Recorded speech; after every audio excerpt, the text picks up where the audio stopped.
Génesis, el principio del orden.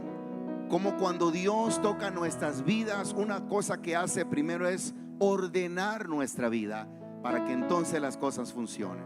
Vamos en el capítulo 22 y vamos a leer en el nombre de nuestro Dios del versículo 1 al versículo 3. Cuando todos lo tengan, díganme amén, por favor. Muy bien, leamos juntos. Aconteció después de estas cosas que probó Dios a Abraham y le dijo: Abraham. Y él respondió: heme aquí. Y dijo: toma ahora a tu hijo, tu único Isaac, a quien amas, y vete a tierra de Moriah y ofrécelo allí en holocausto sobre uno de los montes que yo te diré. ¿Qué dice el 3?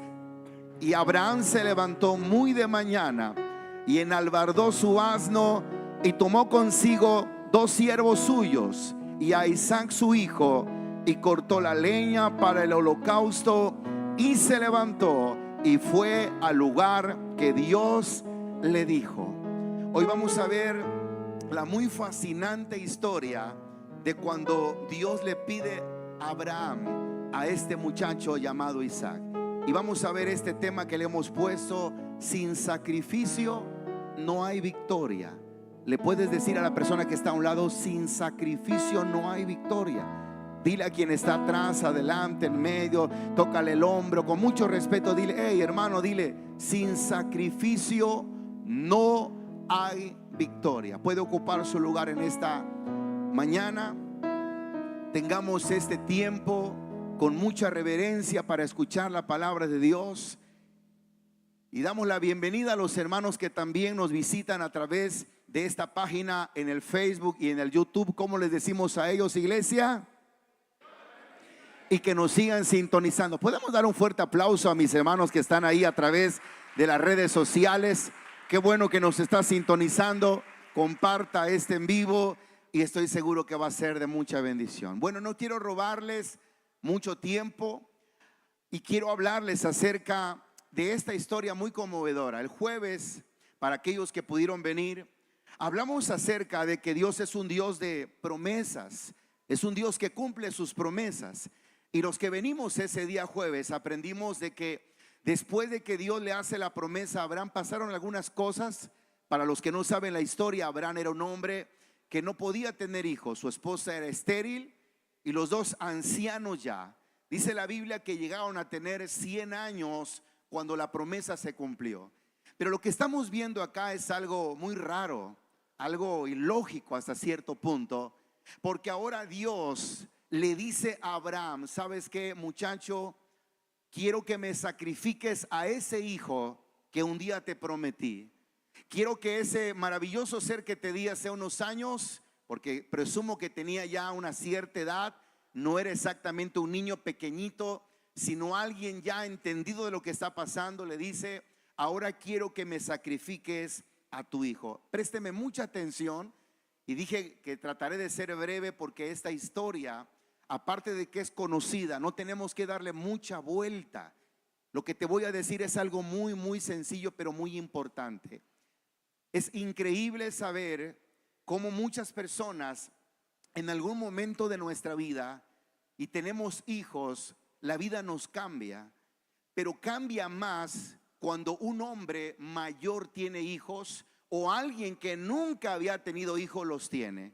Cuando una persona es jovencita, a veces piensa: cuando yo tenga a mi hijo le voy a dejar de hacer lo que sea. Es más, si se quiere poner un arete en la oreja, en la lengua, donde quiera, yo le voy a hacer el hoyo ese con un martillo, porque los dos vamos a andar igual con el pelo azul.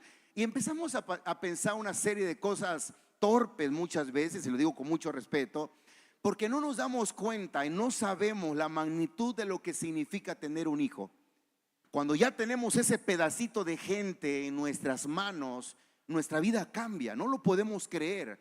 Sabíamos que nuestra esposa estaba embarazada, pero no sabíamos la responsabilidad que iba a traer cuando ya vemos a ese pequeño ser en nuestros brazos. Présteme atención. Algunos historiadores dicen o creen que cuando Dios le pide a Abraham su hijo, es porque muy probablemente su hijo empezó a ser el primer lugar en la vida de Abraham. Acuérdate de esto. Para Abraham, el primer lugar era Dios. Él era un hombre especial, era un hombre importante, pero él ponía en cuenta a Dios siempre. Ahora, note las palabras, las expresiones como Dios le pide a Abraham su hijo. Le dice, ¿sabes qué? Quiero tu único hijo, al que tú amas, le dice.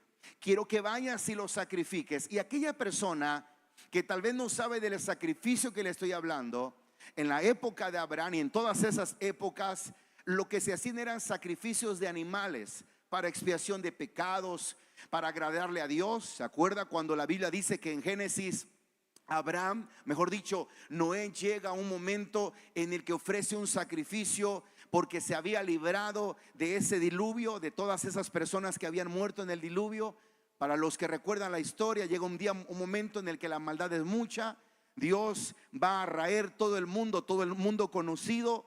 Y cuando este hombre llamado Noé logra salir de esa arca en agradecimiento, ofrece un holocausto. Bueno, era común ofrecer holocaustos a Dios o a los dioses que tenían. Pero Abraham lo que va a hacer es un holocausto a Dios, pero el sacrificio o el cordero va a ser su hijo, no va a ser un animalito. Y hay una imagen por ahí que si Multimedia la tiene lista, se los agradecería mucho para que usted tenga la idea de lo que está pasando. Un sacrificio, repito, es poner unas leñas, unas piedras, y en algún momento poder poner ese animalito ahí. Era el sacrificio que se hacía. Pero en esa ocasión no hay un animalito como tal, sino Dios le dice a Abraham, para probarlo, quiero que note eso, que en algún momento nos va a servir. Para probarlo le dice Dios a Abraham, quiero que por favor tomes a tu hijo, tu único Isaac, a quien amas, y vete a tierra de Moriah y ofrécelo allí en holocausto sobre uno de los montes que yo te voy a decir. Es una locura, hermanos. Es algo verdaderamente ilógico, es algo torpe tal vez el poder pedir eso, porque repito, un sacrificio es una ofrenda a una deidad. Es lo que cuando usted busca sacrificio, es lo que está hablando, una ofrenda. Pero ahora nos damos cuenta que el sacrificio no iba a ser un animalito, no iba a ser un cordero, no iba a ser una vaca o un toro. Ahora el sacrificio, le dice Dios a Abraham, va a ser tu hijo. Entonces yo quiero que nosotros recordemos esto. Es muy probable, yo no estoy diciendo que así fue, pero es muy probable que lo que le está pidiendo Dios a Abraham es que le entregue aquello que más ama, que le entregue aquello que tal vez no está dispuesto a dar. Y eso es un sacrificio. Voy a preguntarte algo y yo quiero que usted lo analice, y obviamente la pregunta va a ser respondida en su mente. ¿Qué es lo que tú has sacrificado por Dios? ¿Qué es lo que Dios en algún momento te ha pedido? Tienes que sacrificarlo por mí. Algunos ven como un sacrificio venir a la iglesia. Algunos ven como un sacrificio obedecer. Algunos ven como un sacrificio el ser fiel a su esposa, en el caso de que seas un caballero, o a su esposo, en el caso de que seas una dama. Pero todo sacrificio, acuérdate, tiene una recompensa o va a traer una victoria. Y esa victoria va a ser enmarcada en cuanto tú estés dispuesto a hacer ese sacrificio. Muchas personas, lejos de poder hacer algo por Dios, para Dios, porque Él lo merece, lo que hacemos es vivir renegando todo el tiempo, diciendo cosas incorrectas. Y yo hago esto, es que yo me levanto temprano. Y no lo hemos podido ver como un sacrificio. Un sacrificio es una actitud que tomamos a algo que nos cuesta. Y vaya que cuando venimos a Cristo hay muchos sacrificios que hacer. Por ejemplo, un día domingo. El día domingo tal vez para la mayoría era levantarse tarde, porque obvio tiene una semana laboral bastante complicada, donde tiene que trabajar, donde tiene que andar pensando, donde no tiene tiempo para su familia. Y muchos ven como un sacrificio venir a la iglesia, levantarse temprano, luego que el pastor se alocó y ya quitó el culto de la tarde, y tengo que venir en la mañana, y tengo que venir a mi discipulado. No te olvides, sin sacrificio no hay una victoria. Hay personas que desde chicos sacrifican el estudiar, o los tiempos, mejor dicho, de ocio por estudiar, y están haciendo algo. y se duermen, trasnochan, no sé si la palabra correcta, se desvelan, y cuando vienen a darse cuenta, han pasado muchos días, muchos años, muchos semestres, y los amigos la han cotorreado, están relajados, pero cuando ya tienen su título y obtienen esa bendición de que dicen, wow, lo logré, se darán cuenta que el sacrificio de perderse fines de semana cotorreando, del perderse muchas cosas, valió la pena el hecho de poder haber hecho ese sacrificio. Yo quiero empezar esta enseñanza preguntándote, ¿cuál es el sacrificio que estás haciendo ahora mismo? ¿Cuál es el sacrificio que estás haciendo en este tiempo para que Dios pueda recibirlo como tal? Y te digo por qué. Porque cuando Abraham, mire qué tan obediente es Abraham, pero yo quiero pensar que entre el versículo 3 y el versículo 2 y el versículo 3 hay muchas interrogantes. Imagínate, a veces leemos la Biblia y decimos, bueno, y Dios pidió a Abraham su hijo y Abraham se levantó y se lo dio. Pero si tú y yo lo analizamos, es muy probable que entre el versículo 2 y el versículo 3 hayan muchas preguntas. Obviamente que el historiador, el que esté escribiendo o narrando esta historia, no pone algunas cosas, pero las imaginemos. Porque en el versículo 2 concluye diciendo, bueno, ofrécelo allí en holocausto sobre uno de los montes que yo te diré. Solo es lo que dice. Y el versículo 3 empieza diciendo, Abraham se levantó muy de mañana y enalbardó su asno, preparó su asno y tomó consigo 2 siervos suyos, a Isaac su hijo, y cortó la leña para el holocausto y se levantó y fue al lugar que Dios le dijo.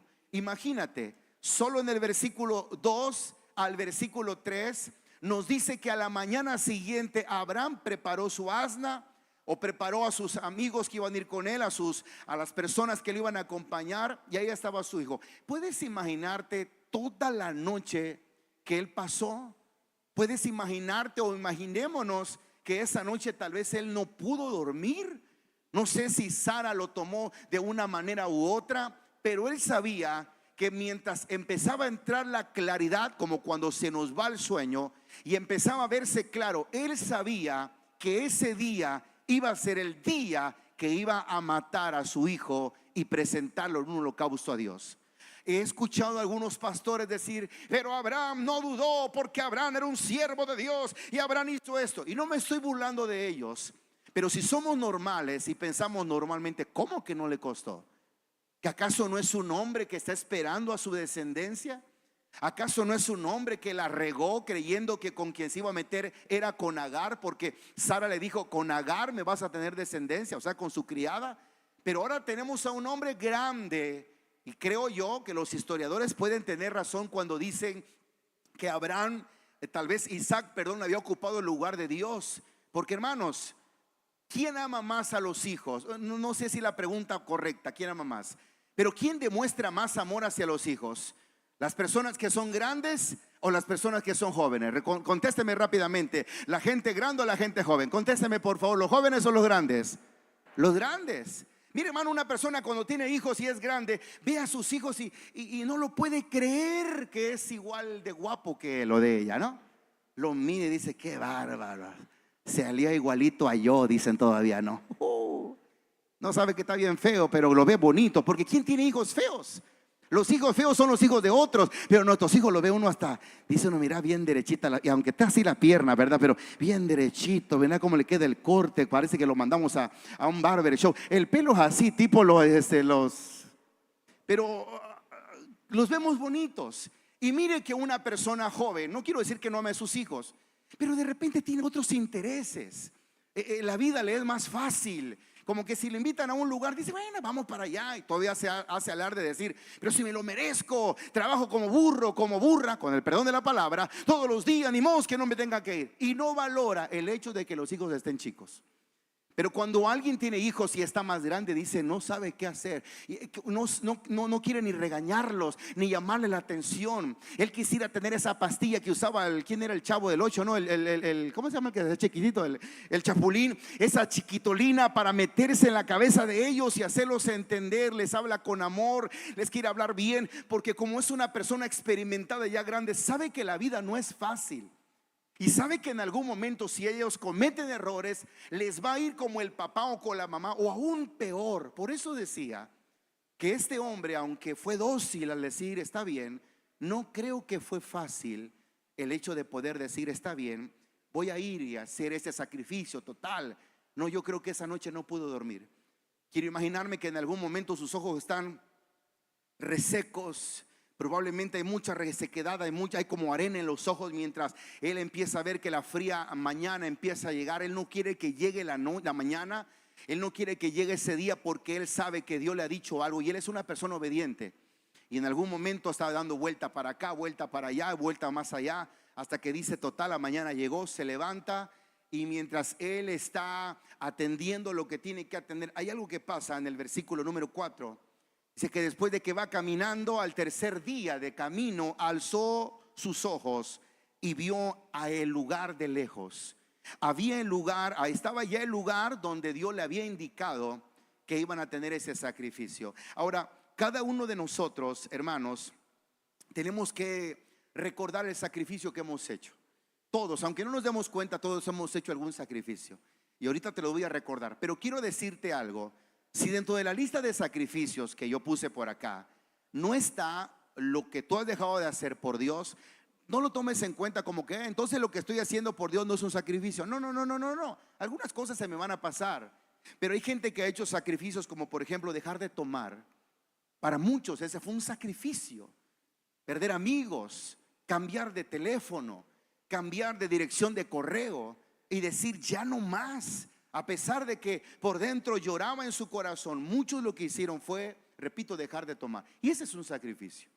Algunos tuvieron que dejar mujeres o personas a las que se acercaban cada fin de semana, cada mes o cada que se visitaba un lugar porque lo que querían era tener placer con ellos o con ellas.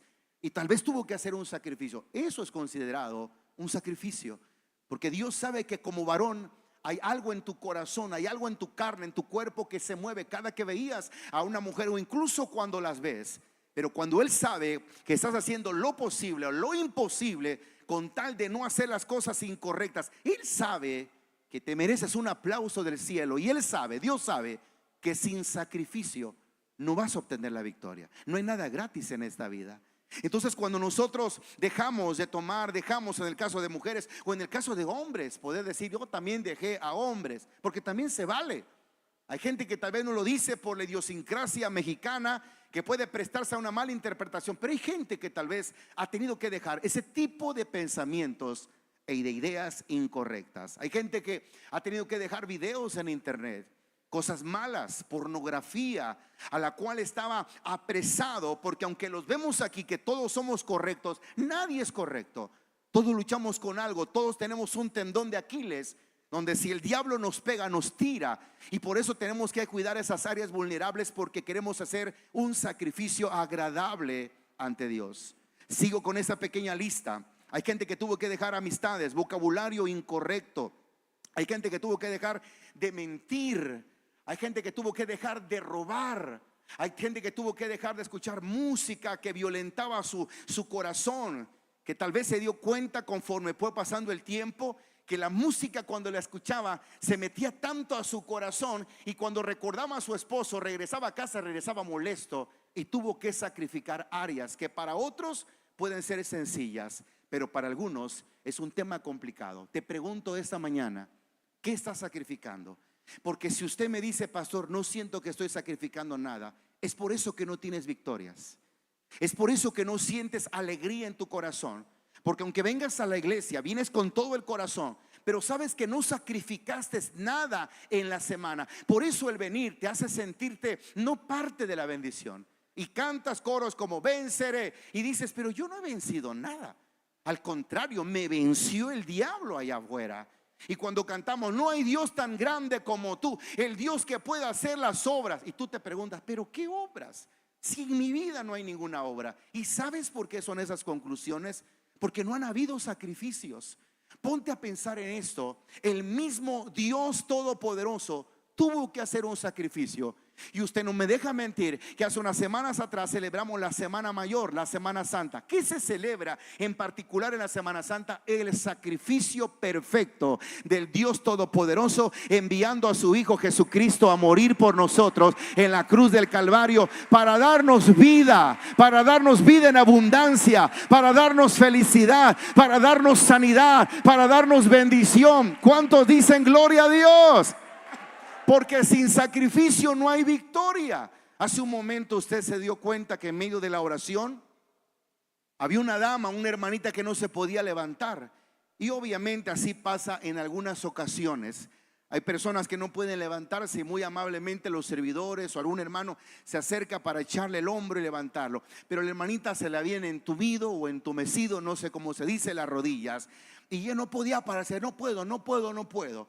Entonces una hermana acercó una silla, estaba ahí mi hermano Ramoncito, la abrazamos y tratamos de ponerla en su lugar o acomodarla en una silla, y empezó a llorar y decía: pastor, ahora puedo ver, no lo podía ver, no podía ver acá, estuve ciega durante un tiempo, pero ahora puedo ver claramente. Eso, hermano, escúcheme bien, esas sanidades que hay tienen que ver con el sacrificio de Cristo en la cruz del Calvario, porque el sacrificio de Cristo en la cruz del Calvario no solamente nos salvó, sino también nos sanó de toda enfermedad. Eso es lo que dice la palabra. Por eso era importante que nosotros aceptáramos ese sacrificio. Ahí está mi hermana. ¿Cuántos dicen gloria a Dios? Al final de esta prédica ella va a venir a poder compartir un tantito, unos minutitos nada más, porque Dios está haciendo algo en la casa del Rey Jesús. Amén. Así que por favor es importante que nosotros nos preguntemos ¿cuál es el sacrificio? Al final, hermanita chula, al final, dígale que al final, ahorita ya viene con todo la hermana. Sálgase usted de ahí, pastor, porque yo te voy a hacer el sacrificio de pasar. Ahorita, por favor, yo sé que usted tiene ganas de hacerlo. Por eso es importante que nosotros nos preguntemos ¿cuál es nuestro sacrificio? ¿Cuál es el sacrificio que yo estoy haciendo? Y si por alguna razón tú dices, no, pues el sacrificio que estoy haciendo es este, se vale. Porque yo no voy a decirle, usted no se está sacrificando. No, ¿quién soy yo? En su momento le decía yo a alguien, a alguna persona, ¿sabes qué? Tienes que hacer esto. Voy a explicarlo de esta manera. Yo como pastor, en algún momento puedo notar algunas situaciones, no sé, de indiferencia, no sé, de ser malagradecidos, cuestiones pequeñitas que a veces pasan. Y cuando me acerco a poder hablarle a alguien y decir, oye, tienes que cuidar esta área, ¿sabes por qué es? Porque se entiende que como pastor estamos pastoreando. ¿Sabe qué es el trabajo que hace un carpintero? Hacer muebles, ¿no? ¿Sabe cuál es el trabajo de un deportista? Bueno, jugar. ¿Sabe cuál es el trabajo de un locutor? Bueno, hablar en una cabina de radio o de televisión. ¿Sabe cuál es el trabajo de un albañil? Bueno, construir casas. ¿Sabe cuál es el trabajo de un pastor? Pastorear. Pero mucha gente no se deja pastorear. Mucha gente no se deja hablar por la palabra. Y tú sabes que en algún momento un pastor lo que te va a enseñar es o tratar de dirigir, no dirigir tu vida, no me voy a malinterpretar. El pastor quiere que yo haga lo que él dice. No, al contrario. Lo que nosotros queremos es que te des cuenta que hay cosas que son muy obvias, pero que muchas veces no valoramos. Y ese es el trabajo de un pastor. Así que dile a tu vecino, déjate pastorear, dile, porque ya supe que son medio rebelde vos, ¿verdad? Algunos no son ovejas, son cabras, ¿verdad? Entonces, como pastor necesitamos hacer cosas que muchas veces no queremos hacer y decirle, acercarse a la gente cuando los amamos para decir, oye, tienes que cambiar esto. Un ejemplo que te voy a poner es sencillo. ¿Cuántos de los que están acá aman a sus hijos? Pero de verdad, ya lo estoy dudando, pastor, pero no, de verdad. ¿Cuántos de los que están acá aman a sus hijos? Levánteme su mano, por favor, mueva su mano. Y si está su hijo a su lado, dile, te amo, cabezón, dile, pero a veces tengo que corregir. Y usted, aunque ame a su hijo, o porque ama a su hijo, le va a decir muchas veces las cosas que no están bien. ¿Y sabes qué te dice muchas veces? Ay, mamá, es que usted es anticuada. Ay, papá, es que usted fue de la época de la canica. Usted le debería decir desde antes, desde el caldo. Antes que me inventaban el caldo yo ya era, ¿verdad? Y por eso te puedo decir que como no vas bien. Eso es lo que el papá intenta hacer. Y digo intenta porque a veces no lo logramos. A veces le decimos a los hijos, ¿me entendiste? No, ¿verdad? O sea, te dicen que sí, pero no te entendieron nada. Y te pudiste pasar una hora hablando con ellos. No es malo, en algún momento esas palabras van a ser una verdad en sus vidas. Ahora, ¿por qué te cuento todo esto? Porque en el caminar cristiano, cuando uno empieza a conocer de Dios, le vamos a llamar de esta manera, cuando estamos en nuestro primer amor con Dios, cuando apenas estamos buscando a Dios, Dios empieza a hacer cosas extraordinarias. Y lo que nos diga la palabra, lo que nos enseñen en la palabra, lo empezamos a hacer. Pero llega un momento en que empezamos a caminar un poco más de tiempo. Ya pasa un año y pasan 2 años y ahora tenemos un ministerio y ahora servimos. Y aquello que antes dejábamos de hacer como un sacrificio, lo hemos empezado a hacer. Si dejamos, por ejemplo, razones incorrectas o cosas malas, en algún momento fue un sacrificio, empezamos a hacer el sacrificio. Pero después decimos, no, pero me di cuenta que todos hacen lo mismo que yo dejé. Tú no debes de preocuparte por los demás. Preocúpate por ti mismo. Preocúpate por tu salvación. No mires al que está al lado tuyo, ni al que está enfrente, ni al que está atrás. Mírate a ti mismo. Mira lo que la palabra del Señor dice y sé obediente, porque la salvación, hermano, no es en grupo. La salvación es personal. Dile a tu vecino, la salvación es personal. La salvación es personal. ¿Cuánto quisiera que con una persona que viviera bien en la iglesia, toda la casa del Rey Jesús fuera para el cielo juntite, que estuviéramos juntos allá? ¿Cuántos anhelan estar juntos allá? Dígame amén. De ver que no hubiera muchos amenes, ni lo mande Dios. Está con este que está que como platica, como habla. Te voy a poner un ejemplo que es sencillo y que necesito que todo el mundo evalúe. Colosenses capítulo 3, versículo 5. El apóstol Pablo le dice a la iglesia que está en Colosa: ¿saben qué? Yo apruebo y valoro y bendigo lo que están haciendo, pero no tienen que confiarse. Por favor, quiero que me presten mucha atención, incluso los que están en un ministerio, los que tienen tiempo de conocer del Señor, y que parece que el tener tiempo de conocimiento de Dios nos hace vivir como que ya estuviéramos listos para todo. Sin embargo, siempre en la vida hay algo que aprender. Colosenses capítulo 3 versículo 5. ¿Lo tenemos, mis hermanitos? Ya sabe, trate de buscarlo, apúntelo. Y ahí está también en la pantalla. Dice: haced morir, casa del Rey Jesús, haced morir pues lo terrenal en vosotros. Ese es un sacrificio. Dicen ahí hay una lista. Dice: fornicación.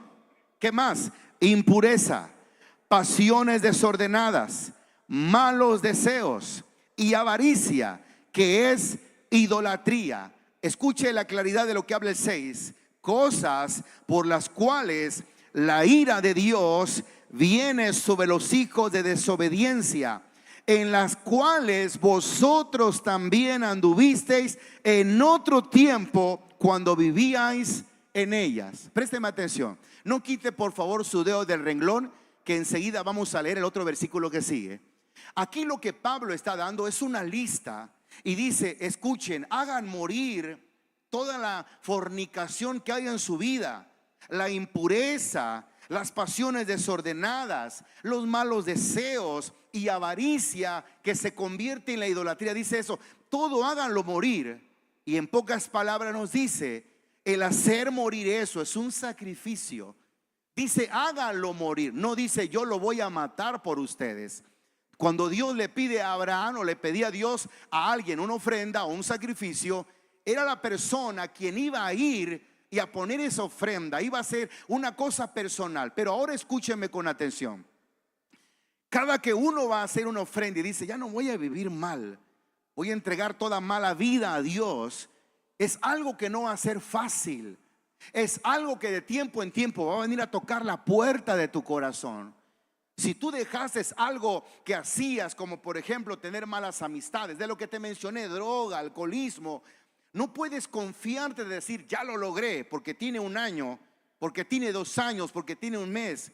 La Biblia nos enseña en Mateo capítulo 12 que de tiempo en tiempo, cuando el espíritu inmundo sale del hombre, anda por lugares secos buscando reposo. Pero después se acuerda, el infeliz tiene recuerdos y dices: volveré a mi casa, su vida, mi vida, de donde salí. Y resulta que cuando Él regresa, o cuando ese demonio o ese deseo regresa a nuestra vida, ¿sabe cómo le encuentra nuestra vida? Limpia, barrida, adornada. ¿Usted sabe por qué? Porque en su vida ahora está el Rey de Reyes y Señor de Señores. Y cuando el Señor Jesucristo llega a través de su Espíritu Santo a su vida, que es lo que representa la casa, ¿sabe qué hace? Es ordenar, limpiar, aromatizar, sacar la basura, raspar las paredes, limpiarla, sacar toda la cochinada que había, que tenía años que no salía, y ahora la casa está limpia. Fuimos al funeral de la abuelita de nuestro hermano Carlos, quien oramos para que Dios le dé una mano mejor porque anda moviendo la cámara mucho. Bueno, este muchachón perdió a su abuelita hace unos días y fue muy triste para nosotros el saberlo a la hora del culto. Y mientras fuimos al velorio, nos acompañaron algunos hermanos que han vivido tiempos de alcoholismo, y uno de ellos, entre los que estaban ahí, le dijo a otro hermano: ¿sabes qué? Vayamos a buscar. Y dijeron un nombre. Este joven que acaba de salir de la cárcel dijo una palabra que me llamó la atención. Lo vi y lo vi que estaba muy mal. Vi que hasta cuando uno se acerca, aún el olor que despide no es agradable. El otro caballero dijo: eso no es nada, dice. Hubieras visto la vida que yo vivía, hubieras visto la vida que yo llevaba. Decía el pastor, donde quiera me corrían. Yo era una piltrafa humana, yo era una basura, yo no valía para nadie, nadie me quería, nadie daba un peso por mí, nadie podía darse cuenta de la necesidad que había en mi corazón, ni yo mismo me daba cuenta de eso. Y mientras están hablando esto, me doy cuenta cómo ahora, cuando esta persona de la que está hablando, que se está refiriendo de sí mismo, cuando la pasamos a traer para venir, apenas se subió al carro, el olor que él despide era un olor agradable, como que traía un perfume rico, digámoslo así. Yo dije: vaya, mira lo que me está diciendo, que era una persona que no valía, que andaba sucio, que apestaba, que literalmente lo que está diciendo, que a lo lejos la gente ni siquiera quería acercarse. Y ahora su olor es diferente. Es sencillo, señores. Cuando Cristo viene a la vida de un hombre, aún hasta su aspecto físico cambia. No es que Dios en el paquete de la salvación te da un perfume 212, ¿verdad? O por lo menos pachuli, algo ahí para que huela algo. No, pero por lo menos cuando alguien empieza a ordenar su vida, empieza a sacar todas las cosas. Pero ten cuidado, porque de tiempo en tiempo regresa ese deseo, ese anhelo en el corazón, y vuelve a tocar la puerta. Empieza a ver si la puerta está abierta, empieza a ver si empiezas a hablar mal o empiezas a criticar a medio mundo, porque esas acciones dejan puertas abiertas donde el diablo quiere meterse para robar lo mejor que hay en tu corazón. ¿No me cree? Vaya vaya Mateo capítulo 12, versículo 43. No quite el dedo de donde estamos en Colosenses 3, pero vaya a Mateo capítulo 12, versículo 43, si no estoy mal, o 47. Mateo capítulo 12, versículo 43. Ese es. Dice: cuando el espíritu inmundo sale del hombre. ¿Lo tienen, mis hermanos? Mateo 12, 43. Cuando el espíritu inmundo sale del hombre, anda por lugares secos, buscando reposo, y no lo halla. Entonces dice: volveré a mi casa de donde salí. Y cuando llega a su casa, la halla desocupada, barrida y adornada. Entonces va el espíritu y toma consigo otros 7 espíritus peores que él, y entrados moran allí. Y el postrer estado de aquel hombre viene a ser peor que el primero. Así también acontecerá a esta mala generación. ¿Se da cuenta qué texto tan clave? Cuando una persona no hace sacrificios, cuando una persona no quiere sacrificar algo en su vida y decir: no, yo tengo que echarle ganas, yo tengo que orar, yo tengo que congregarme. Hermanos, hay gente que le cuesta congregarse. No quiero decir que ponga un montón de pretextos, pero se le ofrecen, se le pasan situaciones, no puede venir a la iglesia. Muchos tenemos que considerar que venir a la iglesia, ¿sabe qué es? Un milagro. Que hoy la casa de Dios esté llena, hermanitos, no quiero decir que propiamente sea un milagro. El milagro son cada uno de ustedes. Porque déjame decirte algo, aquí hay gente que probablemente en la mañana dijo: no voy a ir al culto, que ya había dicho que sí y ahora dijo: no voy. Y le dice a la esposa: hazle como sea, pero yo no voy. Y el esposo, vamos gordito, vamos que mira que te voy a invitar una hamburguesa. Avanza, avanza, avanza. Ofrece más, voy a ver si me convences, ¿verdad? Mira que voy a ir a la casa de tu mamá y voy a estar contenta. Siempre estoy brava, pero voy a estar contenta. Sacrificio por sacrificio, ¿no? Mira que después vamos a ir al parque y tienes que lidiar con todos. Ahora que tú estés acá, hermano, para mí representa un milagro y valoro que estés acá. Pero no te olvides de eso. Sin sacrificio no hay victoria. Tú puedes decir, no, pero ya tengo esto. Si no te costó, no vas a disfrutar lo mismo. Simplemente ve, o cuando te toque ver una final del mundo, de que sea en un partido de fútbol, aunque seas el mismo equipo, los que jugaron los 90 minutos disfrutan de una manera a que los de la banca, los que no entraron ni siquiera a tocar el pasto, los que se quitaron el hombro, uno quedó sin oreja tipo Malco, uno tenía un arete y los chisparon y terminó hasta sin dientes, sudando y ganando. Ese disfruta diferente que aquel que estuvo en la banca. Es parte del mismo equipo, pero unos dieron todo lo que tenían que dar con tal de meter el gol. Por eso usted, cuando de repente dije no me siento parte, no sé, no siento bonito, no siento parte, no te estoy juzgando. Es normal que te sientas así, porque no estás haciendo un sacrificio. Ese sacrificio es el que tú necesitas. Ese sacrificio es decir al diablo, no vas a volver a entrar a mi casa. Pero si es la persona que te prestaba paga, no vas a volver a entrar a mi casa. Pero es la persona que te daba los videos pornográficos, no vas a volver a entrar a mi casa. Pero es el que te invitaba, no sé qué, no vas a volver a entrar a mi casa. ¿Por qué? Porque en esta casa vive el Rey de Reyes y Señor de los Señores. Jesucristo, se sacrificó por mí. Ahora yo voy a sacrificar algo para darle al Señor lo que el Señor le merece. Puedes darle un mejor aplauso al Señor en esta hora. Alguien diga gloria a Dios y a su nombre. Pregúntale a tu vecino en estos días, ¿qué estás sacrificando de tu vida? ¿Qué estás sacrificando? Algunos tienen que sacrificar dinero por venir a la iglesia porque viven muy lejos. Bueno, entre muchas cosas. Ahora, volvamos a lo que dice para ir terminando. A lo que dice Colosenses. Dice Pablo, ¿saben qué? Dejen esto, dejen aquello, hagan morir lo terrenal. Se lo voy a leer yo una vez más. Colosenses capítulo 3, versículo número 5. Se lo voy a leer para que tenga un mejor sentido. ¿Lo tenemos, mis hermanitos? Dice, hagan morir pues lo terrenal en vosotros. ¿Qué cosa? Fornicación, impureza, pasiones desordenadas, malos deseos, avaricia, que es idolatría. Cosas por las cuales viene la ira de Dios sobre los hijos de desobediencia. Dice el 7, en los cuales vosotros también anduvisteis otro tiempo. Pero ¿qué dice el 8? ¿Qué dice el 8? Dice, ya dejaste todo aquello, pero ahora dejad también vosotros todas estas cosas: ira, enojo, malicia, blasfemia, palabras deshonestas. No mintáis los unos con los otros, revestidos del nuevo hombre. ¿Sabes por qué dice eso? Mírame por favor. Mírame. A veces todo lo que dejamos es bastante. Ya eres una persona de casa, ¿cómo llamarlo? Eres un buen hombre, una buena mujer. Ya te convertiste en un buen hijo. Eres una persona que ahora llegas a dormir a casa. Te convertiste en un muchacho responsable, en una señorita educada, pero que probablemente tu carácter deja mucho que desear. Mandas a bañar a la mamá cada que puedes, lo dejas temblando a la viejita, ¿verdad? Y tú así como, ya voy a ir, que ya voy, por eso voy a casar,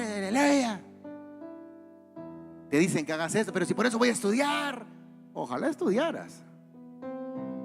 Yo no voy a ser sirvienta. Dice Dios, ya dejaste todo lo malo, todo lo medular, o sea, todo lo más sucio, ya lo dejaste.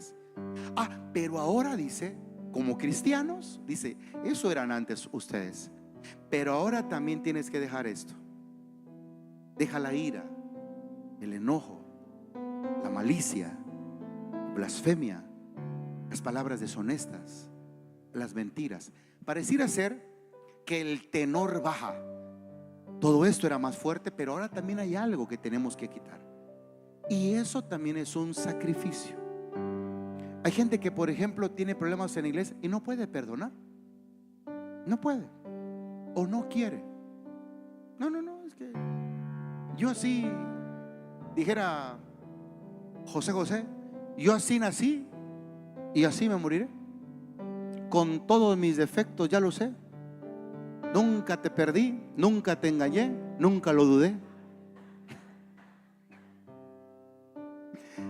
Y yo no sé de qué se ríen ustedes, pero así decía don José, ¿no? Entonces cada uno de nosotros es importante que le digamos a Dios: Señor, yo pensaba que todo estaba bien en mi vida y me doy cuenta que no estoy sacrificando nada. Vengo a la iglesia y adoro, levanto la mano y me siento bien. Veo que unos testifican, que otros cambian, que otros regresan, pero yo sigo mi misma rutina de vida. Sin sacrificio no hay victoria. Ahora, ¿qué tiene que ver esto con Abraham? Mucho. ¿Se acuerda que la Biblia dice que Dios probó a Abraham? ¿Y sabe qué le pidió? A su hijo.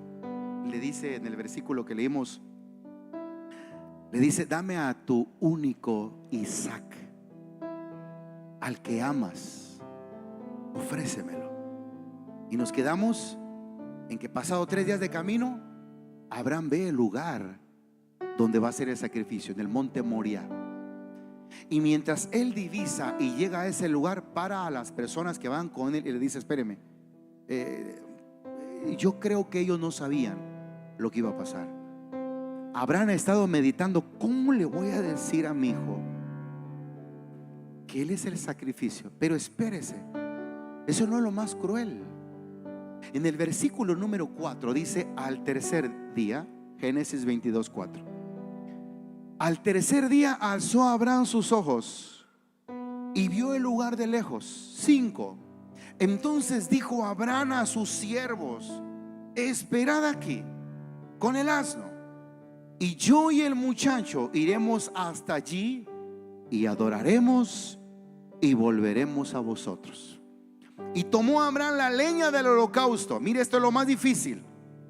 Y la puso sobre Isaac, su hijo. Y tomó en su mano el fuego y el cuchillo, y fueron ambos juntos. Repito el 6, ayúdeme a repetir el 6. Dice: y tomó Abraham la leña del holocausto y la puso sobre Isaac su hijo. Y él tomó en su mano el fuego y el cuchillo, y fueron ambos juntos. Entonces habló Isaac, imagínate esto, Abraham, su padre, y dijo: Padre mío, papito. Y él respondió: heme aquí, mi hijo. Y él dijo: he aquí el fuego y la leña, mas ¿dónde está el cordero para el holocausto? Isaac no sabía que él iba a hacer el sacrificio.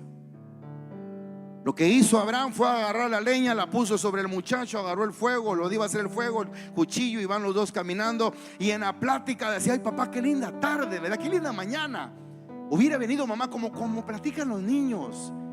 A veces los hijos van caminando con nosotros y nosotros estamos en nuestro mundo. Tenemos deudas, tenemos problemas. Y papá, ¿me vas a comprar esto? Papá, ¿qué me quieres comprar? Una bicicleta. Y uno quisiera decirle: cállate, por el amor de Dios, cállate un ratito. Y de repente: papá, vea que me vas a comprar, papá. Y yo creo que Isaac le decía: qué linda mañana, te hubiéramos traído a mamá. Y yo creo que Abraham iba diciendo: ¿qué voy a hacer? Y en algún momento la pregunta obligada: oye papá, se nos olvidó. ¿A que no sabes que se nos olvidó? Adivinemos, papá. Yo me imagino a Abraham, a Isaac: ¿ya te diste cuenta que se nos olvidó algo? Y el papá sabe, pero no quiere decir. No, nada, todo está, mira. No, papá, se te olvidó el cordero, papá. ¿Qué? Vamos a tener que regresar, papá. Se te olvidó el corderito, ¿qué vamos a sacrificar? Y Abraham le dice: no te preocupes, mi hijo. Creo que lo abrazó un poco más a su pecho, a su cintura, y le dijo: no te preocupes, mi hijo. Dios proveerá. Dios proveerá. Dios proveerá. Entonces este muchacho le dice: ¿dónde está el cordero para el holocausto? Y respondiendo Abraham Dios se proveerá de cordero para el holocausto, hijo mío. E iban juntos. Cuando llegaron al lugar que Dios le había dicho, edificó ahí Abraham un altar y compuso la leña y ató a Isaac su hijo y lo puso sobre el altar, sobre la leña. Yo no sé cómo fue esto, hermano, pero creo que en algún momento Isaac tuvo que enterarse de que él iba a hacer el sacrificio. No sé cómo fue esto, y solo es lo que te voy a decir, porque no hay una idea que pueda venir a mi mente para tratar de explicarte razonablemente lo que pudo haber pasado. Solo encontramos que ahora Isaac está como un corderito amarrado en medio de un altar, y pienso que amarrado porque Abraham sabía que aunque Isaac pudiera estar de acuerdo, sus sentimientos iban a ser probados y muy probablemente tal vez iba a no querer ser el sacrificio en ese momento. Pero algo pasó. Versículo número 10. Y extendió a Abraham su mano y tomó el cuchillo para degollar a su hijo. Entonces el ángel de Jehová le dio voces desde el cielo y dijo: Abraham, Abraham. Y él respondió: heme aquí. Y dijo: no extiendas tu mano sobre el muchacho, ni le hagas nada, porque ya conozco que temes a Dios, por cuanto no rehusaste tu hijo, tu único hijo. Sin duda alguna, hermano, este hombre no rehusó el decir: está bien, voy a hacer el sacrificio. ¿Cómo pasó? No me lo pregunte. No tengo una respuesta exacta que probablemente pueda hacer que tú pienses en eso como algo lógico. No hay lógica. Lo único que sé es que este hombre estaba dispuesto a sacrificar su único hijo. Yo te pregunto esta mañana: ¿qué estás dispuesto a sacrificar por Dios? ¿Tus horas de sueño? ¿Tus amistades? ¿Qué estás dispuesto a sacrificar por Dios? ¿Estás dispuesto a sacrificar probablemente esas malas palabras con tal de decirle a Dios que lo amas? Esta es una buena oportunidad. Tal vez hoy quieras salir de esta casa, de la casa del Rey Jesús, diciéndole a Dios: Señor, ya no quiero vivir así. Quiero vivir de una manera diferente, donde yo pueda comprender el por qué estoy aquí. Y estás aquí gracias a un sacrificio, no el que tú hiciste, el que Cristo hizo por ti y el que mucha gente ha hecho al irte a traer, al visitarte, al irte a buscar. ¿Cuál es el sacrificio que estás dispuesto a hacer?